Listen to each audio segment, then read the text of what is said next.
देखो उधर, पहले का आंसर ये आएगा, दूसरे का आंसर सेम आएगा, दूसरे का आंसर इक्वल। समझ आ रहा है कि नहीं है? एल्कोहलिक क्यों जा रहा है तो HCl बाहर निकलेगा, बीटा एलिमिनेशन होगा, बीटा एलिमिनेशन होगा। नेक्स्ट वाले का आंसर Cl यहाँ से, H यहाँ से बाहर निकल जाएगा, आंसर ये आएगा प्रोपीन। तीसरे का आंसर भी प्रोपीन आएगा, चौथे का भी आंसर प्रोपीन आएगा, तीसरे का आंसर प्रोपीन, चौथे का प्रोपीन, फिर आएगा इसका इथीन आएगा, उससे नेक्स्ट का आएगा CD3 CD2 double bond CH2। कोई डाउट तो नहीं है इसमें? ये 6 आंसर आ गए ये वाले।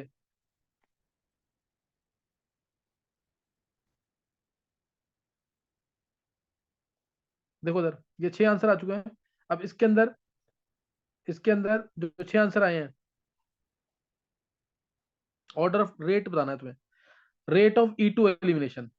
तो पहला तो रूल वही है कि जितना ज्यादा एल्कीन स्टेबल होगा उतनी ज्यादा उसकी ट्रांजिशन स्टेट स्टेबल होगी, और उतना ज्यादा रेट होगा, उतना ज्यादा इन एल्काइल हैलाइड्स का रेट होगा। क्लियर है कि नहीं ये?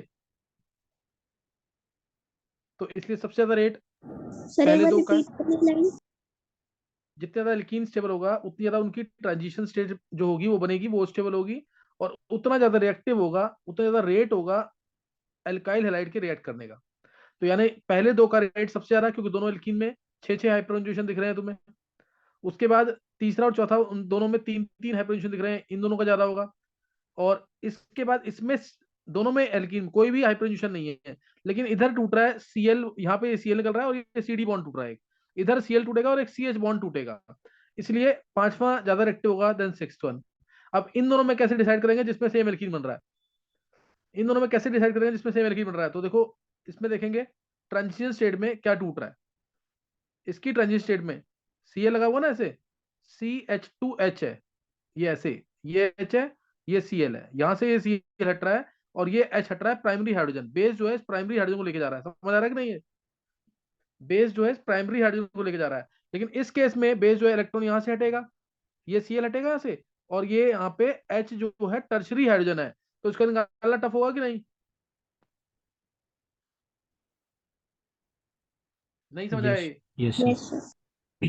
है ना? और इस केस में, थर्ड वाले केस में Cl हट रहा है, थर्ड वाले केस में Cl हट रहा है, और H जो है वो प्राइमरी वाला हट रहा है।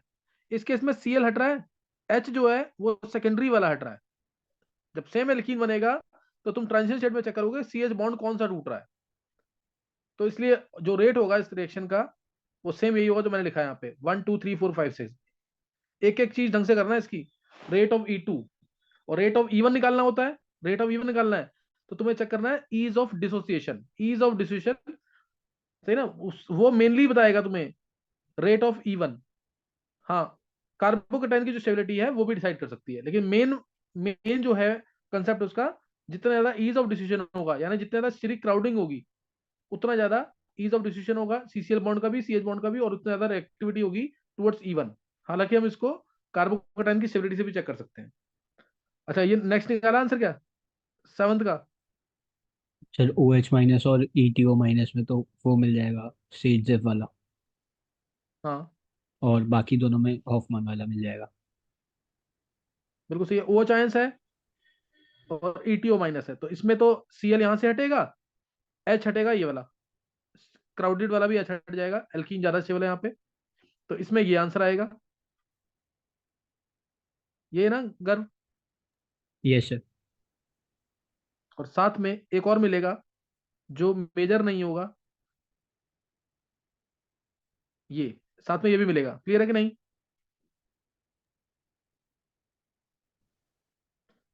ये सेडजप्स प्रोडक्ट है, ये हॉफमैन्स प्रोडक्ट है। एक है सेडजप्स प्रोडक्ट, एक है हॉफमैन्स प्रोडक्ट। ईटीओ माइनस में, ईटीओ माइनस में भी जैसे इधर अगर ये मिला है, सपोज मैं एक एग्जांपल ले रहा हूं, यहाँ पे सपोज मिल गया 95%, और ये 5% मिला, सपोज एक एग्जांपल है ये 5%, तो अगले में ईटीओ माइनस के साथ हो सकता है ये जो मिले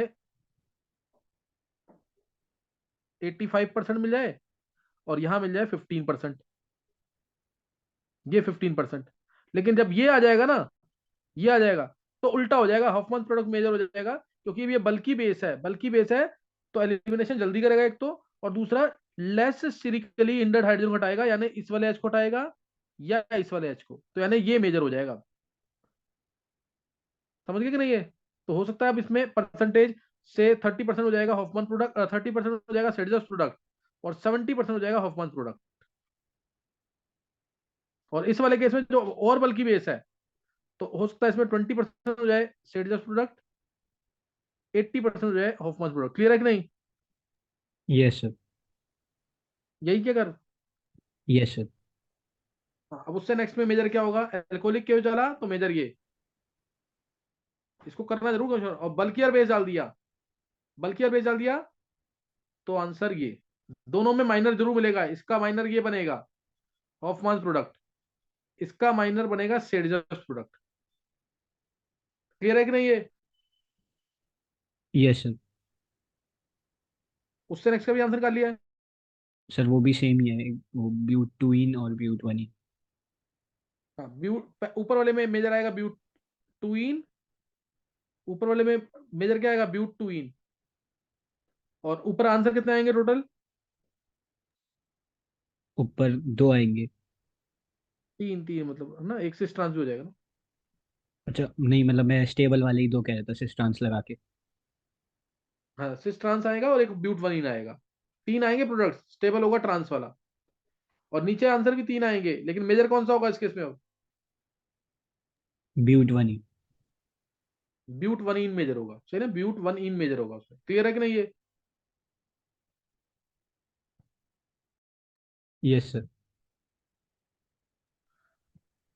तो ये क्वेश्चन इंपॉर्टेंट है, डाउट नहीं होना चाहिए इसमें कोई। E2 के ही क्वेश्चन किए हैं यहाँ पे। बहुत ढंग से करना है, ये स्पेशल क्वेश्चन है जो पूछे जाते हैं पेपर के अंदर। ये दे देंगे ऐसे जैसे ये दे दिया क्वेश्चन अगला। मान लो यहाँ लिया F, alcoholic QH, Cl, alcoholic KH, Br, alcoholic KOH, I, alcoholic KOH, ये ले लिया। तो क्या आंसर आएंगे?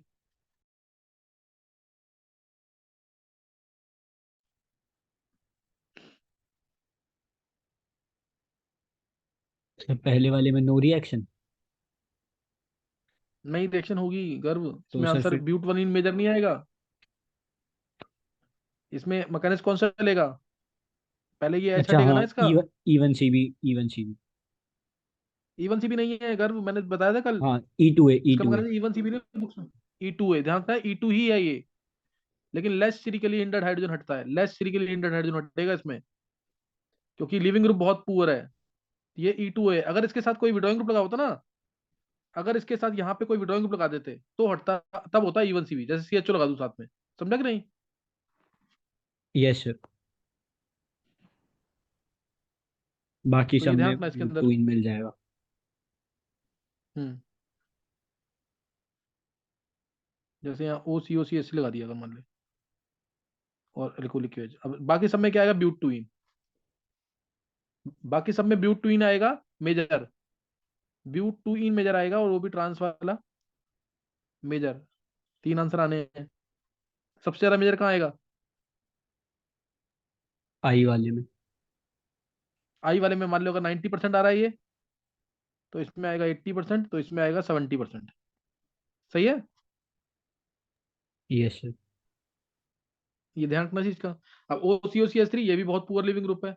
अगर ये पुअर लिविंग ग्रुप है तो क्या होगा, ब्यूट वन इन मेजर। ये भूलना मत, ये पेपर नीट में क्वेश्चन काफी बार आए हुए हैं इसके, इन केसेस के। सही ना। जिसमें मैकेनिज्म कौन सा है, E2 है। मैकेनिज्म कौन सा है, E2 है। वहां तुम गलत करके ही आओगे अगर तुमने, अगर यहाँ ढंग से नहीं किया ना, 100% है वहां क्वेश्चन गलत होंगे फिर। अगर पुअर लिविंग ग्रुप है और उसका माइनस आई इफेक्ट स्ट्रॉन्ग होगा, ध्यान रखना, पुअर लिविंग ग्रुप है with strong minus I effect, तो उस केस में E2A मैकेनिज्म चलता है, E2A। और पुअर लिविंग ग्रुप मैंने बताया, F को ले सकते हैं, OH को ले सकते हैं, OCOCH3 को ले सकते हैं, ये पुअर लिविंग ग्रुप है। NR3+ को ले सकते हैं, पुअर लिविंग ग्रुप है ये। SR2+ को ले सकते हैं। यही ध्यान रखना, भूलना नहीं बिल्कुल भी केसेस को। F सबसे कॉमन है जो लेते हैं, F सबसे कॉमन है जो लेते हैं। तो इसको भूलना नहीं बिल्कुल भी, ये इंपॉर्टेंट चीज बता रहा हूँ काफी मैं यहाँ यहाँ पे। जैसे नेक्स्ट अब है ये क्वेश्चंस कर लो पहले, या नेक्स्ट पेज से करो क्वेश्चन।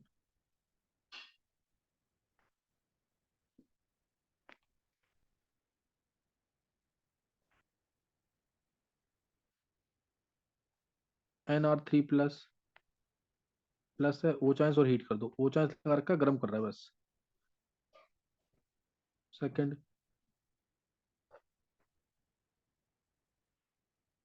S+Me2 है, ओ चांस है ही साथ में, गर्म कर रहे हैं इसको भी। नेक्स्ट,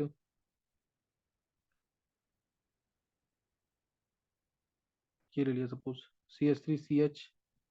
ये क्वेश्चन भी बहुत कॉमन हो रहे हैं ऐसे इस टाइप के, और इसको इसमें डाला एल्कोहलिक की वजह, एल्कोहलिक की वजह। अब एक ले लेते हैं, ये ले लिया, एक में ले लेते हैं, इसी में डाल दिया suppose A moles of NaNH2। तो बताना कंप्लीट रिएक्शन के लिए कितने मोल्स लगेंगे इसके।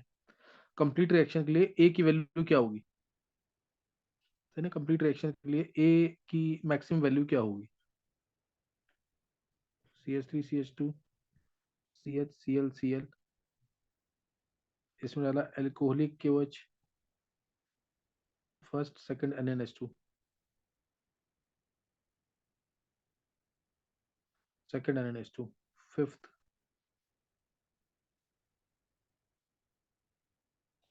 फिफ्थ ले लेते हैं CH3, जेमिनल में यहाँ ले लेते हैं, इसमें डाल दिया वही first alcoholic KOH,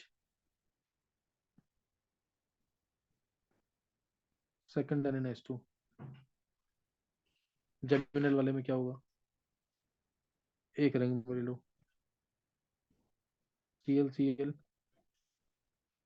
alcoholic KOH, second sodamide, second है सोडामाइड, इसमें क्या होगा, निकालो जल्दी से।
गर्व हो गए सारे।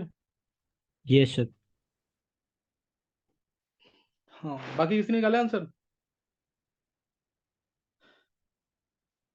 ये नवीन, क्रिश, हिमांग क्लास में है कि नहीं?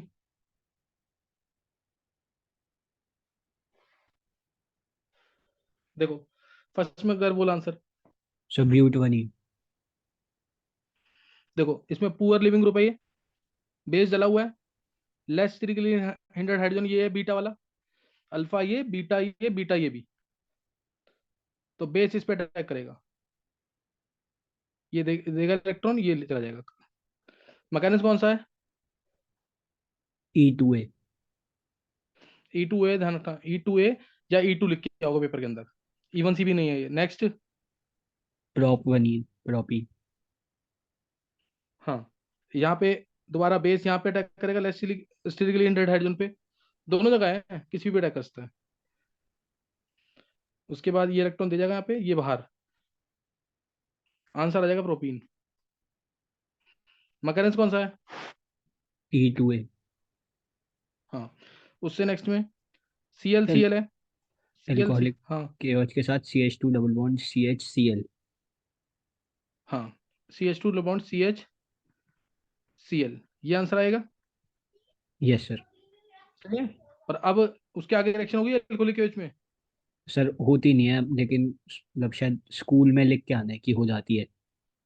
कन्वर्जेंस, कन्वर्जेंस में हम ले लेते हैं कि इसमें बन गया इथाइन, लेकिन इथाइन बनेगा नहीं क्योंकि अब ये बहुत ही पुअर लिविंग ग्रुप बन चुका है। सही ना, ये बहुत पुअर लिविंग ग्रुप बन चुका है, आगे रिएक्शन नहीं होती है। विनाइल विनाइल क्लोराइड ही आंसर आता है इसका। अब स्ट्रॉन्ग बेस डाल दिया अगर हमने, NaNH2, अगर हमने इसके आगे डाल दिया ना स्ट्रॉन्ग बेस NaNH2, जैसे अगले में डाला हुआ है, इसमें मेरे को NaNH2 डालना पड़ता है, तब जाके HCl ये वाला बाहर निकलेगा और आंसर आएगा इथाइन। IIT एडवांस का क्वेश्चन भी यही है, पहले एल्कोहलिक क्यू एच, उसके बाद NaNH2। और जो मैंने ए मोल्स NaNH2 लिखा है, इसमें आंसर क्या आएगा, ए की वैल्यू? सर 4। हाँ, 4 आएगी, ध्यान रखना। 2 मोल्स तो NaNH2 यूज हो गए इथाइन बनाने में। फिर ये भी एक्टिव हाइड्रोजन है, ये भी एक्टिव हाइड्रोजन है, आंसर फाइनली ये आएगा। इसलिए आंसर आएगा 4 मोल्स। और किसी ने निकाला था 4 मोल्स? और किसी ने निकाला था 4 मोल्स? नहीं। नेक्स्ट वाले का answer sir propyne. Propyne, propyne आएगा इसमें। और अगर कोई टोटल मोल्स पूछता है मैक्सिमम कितने आते हैं, तो क्या बोलेंगे? 3। हाँ, मैक्सिमम 3 आएंगे, सही ना, मैक्सिमम 3 आएंगे इसमें। और इसमें साथ में एक प्रोडक्ट और दिखा देना, Me3N मिलेगा इसमें। R3N, मतलब R3N इस वाले में, Me2 SN2। S dimethyl sulphide, DMS। Next. Sir propyne ही मिलेगा नेक्स्ट इसमें भी। Cl वाले में, हाँ इसमें भी Cl, क्योंकि दूसरा भी मिलेगा एक प्रोडक्ट, लेकिन वो बहुत ही माइनर होगा। वो एलीन वाला। हाँ, स्टेबल नहीं होते वो, इसलिए वो माइनर मिलेगा उसमें। उससे नेक्स्ट में, सर एक ही Cl हट के डबल बॉन्ड आएगा, दूसरा नहीं, नहीं हटेगा। एक मिनट गर्भ, इसमें हमने गलत कर दिया शायद। ये फिफ्थ वाले में, फिफ्थ वाले आंसर क्या आएगा, देखिए एक बार ढंग से। एक हटा तो CCl डबल बॉन्ड नहीं नहीं, CH। इसमें आ जाएगा। हाँ हाँ, सही है, सही है, इसमें यही आएगा आंसर। हाँ, सिक्स वाले में एक ही Cl हट के डबल बॉन्ड आ जाएगा, बस दूसरा नहीं हटेगा। हम्म। मतलब इसमें बस ये दिमाग में रख ले कि इसमें माइनर में ये भी आएगा ना, एलीन।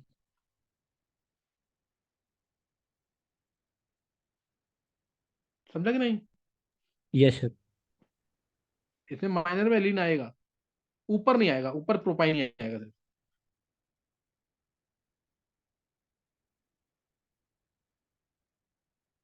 और इसमें क्या आएगा आंसर सिक्स वाले में? सर बस एक Cl हटेगा और डबल बॉन्ड आ जाएगा। हाँ, एक Cl हटेगा सिर्फ, दूसरा हट सकता है कि नहीं? सर दूसरा हटेगा तो रिंग ब्रेक हो जाएगी, तो हटेगा नहीं। हाँ, रिंग ब्रेक हो जाएगी, इसलिए पॉसिबल नहीं है, बिल्कुल सही है। इसमें सिर्फ Cl आएगा। और किसी ने गर्भ तेरे 6 सही है? Yes sir. और किसी के सही नहीं हुए? चलो अब नेक्स्ट जो है, ये E2 हमने कर लिया, पहली एप्लीकेशन कर ली हमने। दूसरा जो है ना वो डी हेलोजिनेशन है। दूसरा मैं हिंट दे रहा हूँ सिर्फ, अभी ना हो सकता है मैं रुक करके क्लास लूँ बाद में, मैसेज का बस तुम चेक कर लेना, मैसेज आएगा तो क्लास होगी, नहीं तो नहीं। वही 10:30 10:40 के आसपास। देखो, डी हेलोजिनेशन,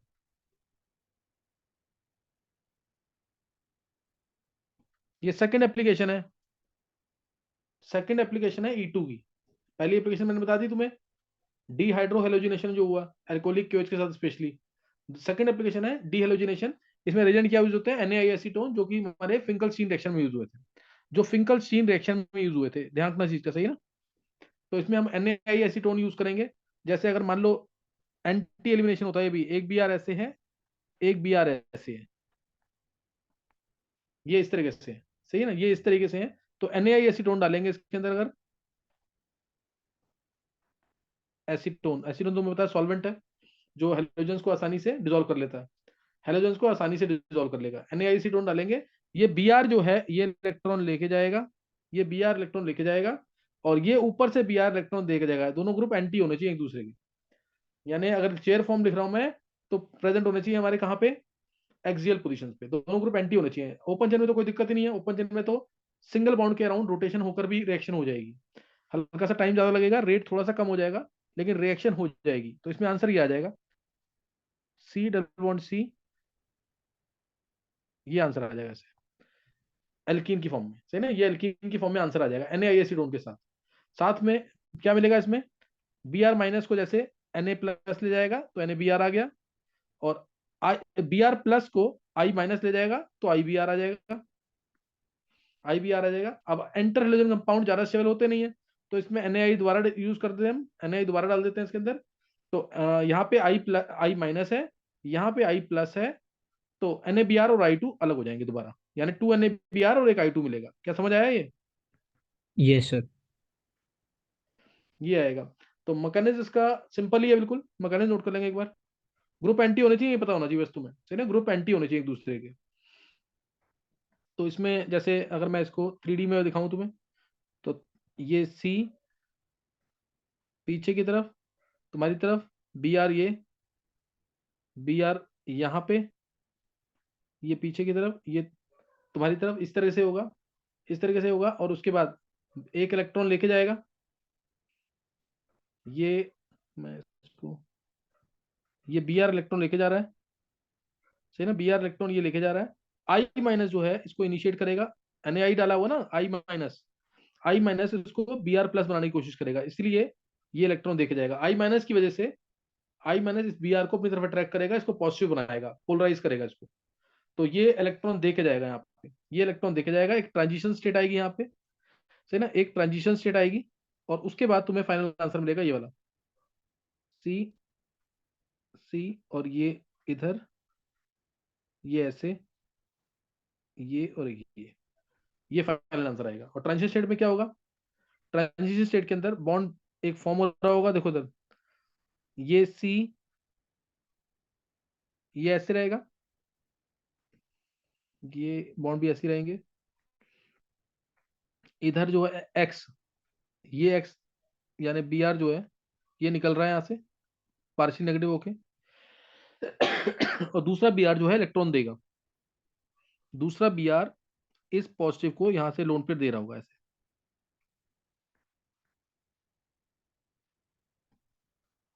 ये बॉन्ड बन रहा है, और ये Br I- से भी अट्रैक्टेड होगा। क्लियर है कि नहीं ये? ये यहाँ पे अट्रैक्टेड होगा इससे, ये साइक्लिक हेलोनियम मैकेनिज्म होता है ये, I- है और Br भी माइनस है यहाँ पे। यहाँ पे बॉन्ड क्या हो रहा है, ये CBr वाला बॉन्ड ब्रेक हो रहा है, यहाँ बॉन्ड फॉर्म हो रहा है, यहाँ बॉन्ड ब्रेक हो रहा है, यहाँ पे बॉन्ड फॉर्म हो रहा है, यहाँ पे भी बॉन्ड फॉर्म हो रहा है, सही है। Yes sir. और फाइनली जाके आंसर आएगा इस तरह से, ठीक है ना। बस तो तुम आंसर तुम जो भी जिस तरह से बनाना, ये मैकेनिज्म यही चलता है, ट्रांजिशन चलती है, साइक्लिक हेलोनियम मैकेनिज्म होता है, बस तुम आंसर इसी से बनाना। Br इलेक्ट्रॉन लेके जा रहा है, दूसरा Br इलेक्ट्रॉन दे के जा रहा है, दूसरा Br पॉजिटिव क्यों बना, I- की वजह से, I- इसको पोलराइज करके IBr बनाएगा, फिर बाद में IBr रिएक्ट कर जाएगा किसके साथ, Na के साथ, क्योंकि इंटरहेलोजन कंपाउंड ज्यादा स्टेबल नहीं होते हैं। सही ना। इंटर हेलोजन कंपाउंड बहुत रिएक्टिव होते हैं, फ्लोरीन से कम होते हैं, बस ये इसको छोड़ करके बॉन्ड वीक होता है पुअर ओवरलैपिंग की वजह से, क्योंकि एनर्जी लेवल सेम नहीं है। सही ना, तो तुम अभी यहीं तक कर लेना, इसके मैं क्वेश्चन आगे करा दूंगा अभी।